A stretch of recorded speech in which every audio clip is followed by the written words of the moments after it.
ఇంకొక ఆలోచన ఆ రోజుల్లో ఎన్టీ రామారావు గారు చేసింది ఏమిటంటే, ఈ తిరుమలని దివ్యక్షేత్రం కింద అభివృద్ధి చేద్దాము అని ఆయన భావించి, కేవలం తిరుమలే కాకుండా మనకి 1880 దశకంలో ఒక గొప్ప డిక్లరేషన్ ఆ రోజుల్లో బ్రిటిష్ గవర్నమెంట్ సమయంలో జరిగిందని చెప్పి కొంత బయటకు వస్తున్నదండి. అంతే, నాకు పూర్తి వివరాలు అయితే తెలియదు.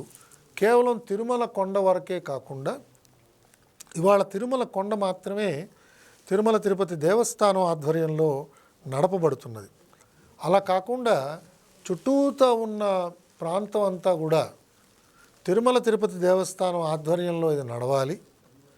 తిరుపతిలో కూడా ఒక రకమైన ఆ భక్తి పారవశ్యం కనిపించాలి, ఆ చైతన్యం కనిపించాలి, ఆ రకమైన పద్ధతులు కనిపించాలి. తిరుమల ఒకటే పవిత్రంగా ఉండాలి అని భావిస్తూ అలిపిరి తర్వాతనే మనం అన్ని నిబంధనలన్నీ తీసుకొచ్చాం.